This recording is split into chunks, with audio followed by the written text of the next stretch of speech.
Ada pertanyaan, apakah saya disuruh jadi orang kaya dalam Islam? Jawabannya iya. Bagaimana? Kata kuncinya sederhana. Ikhlaskan niat ingin mencari nafkah, kemudian perhatikan 3 hal sekaligus berentetan. Modalnya halal, sistemnya halal, produknya halal. Selebihnya yang kelima, tawakal kepada Allah. Maka dipastikan akan Allah bukakan rezekinya. Dan ini menjadi orang kaya penting. Saya mengajak seseorang sholat di masjid, saya dapat pahala 10 misalnya. Orang yang saya ajak sholat bersama saya, dia juga dapat 10, tapi karena saya ngajak dia, maka saya akan dapat pahala 10 lagi seperti dia, tanpa dikurangi pahala dia, karena saya ngajak. Baik, imam yang sholat jadi imam, dia akan panen pahala makmumnya, muadzin akan panen pahala semuanya. Tapi ada orang yang panen pahala karena hartanya, yang membangun masjid itu. Kalau kita nggak punya harta, nggak bangun masjid, dari mana kita bisa dapat pahala?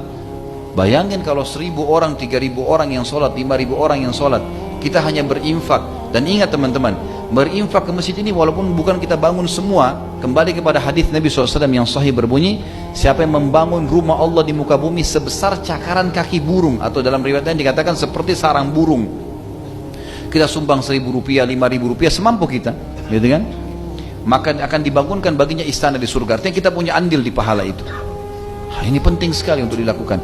Maka perlu menjadi orang yang mampu, teman-teman. Kita tahu jihad dalam Islam selalu dimulai ayatnya dengan bi amwalikum wa anfusikum. Selalu harta dan jiwa, harta dan jiwa. Jadi memang harta penting, gitu kan?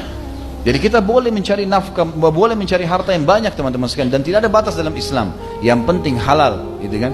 Sampai Abdurrahman ibn Auf, ya, pada saat mau meninggal, pada saat beliau meninggal mau dibangun, mau dibagi hartanya, radhiyallahu anhu, itu sampai emasnya bertumpuk di gudang, sudah banyak diinfakkan, tapi masih banyak tertumpuk, mau dibagi ahli waris, sampai di kampak, yang ngampak itu tangannya memar karena banyaknya emas yang ditinggalkan.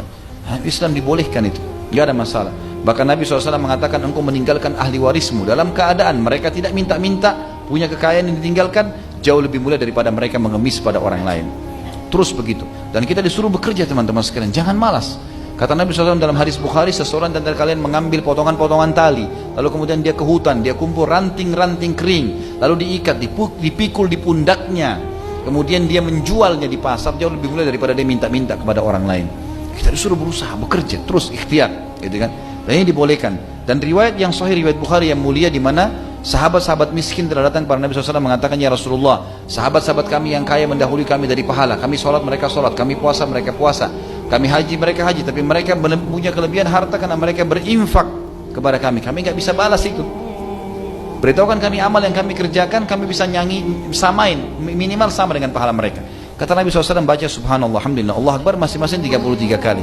Dan ini boleh dibaca setelah sholat atau di luar sholat, karena Nabi SAW pernah juga perintahkan Ali dan Fatimah radhiyallahu anhuma untuk baca pada saat mereka capek, karena tidak ada pembantu di rumah, mereka letih, mereka baca untuk menghilangkan capeknya. Maka sahabat-sahabat miskin amalkan itu. Rupanya dari mulut ke mulut sahabat kaya dengar, gitu kan? Sahabat kaya juga amalin. Yang miskin berdatang lagi, ya Rasulullah, ini hadis sahih riwayat Bukhari ya. Maka kata sahabat yang miskin, ya Rasulullah, sahabat-sahabat kami yang kaya dengar hadis Anda. Mau saya beritahukan lagi kami, apalagi yang lain nih? Kata Nabi SAW, dzalika fadlullahi yu'tihi may yasha. Itu karunia Allah yang Allah berikan kepada siapa yang dia inginkan. Artinya ada motivasi, karena menjadi kaya atau miskin ikhtiar itu. Ikhtiar orang. Yang penting kita berusaha dan punya ilmunya, insya Allah akan mendapatkan. Dan saya sarankan teman-teman kembali kepada judul ceramah saya di YouTube, ada Saudaraku yang Rahasia Rezekimu, akan membahas masalah itu.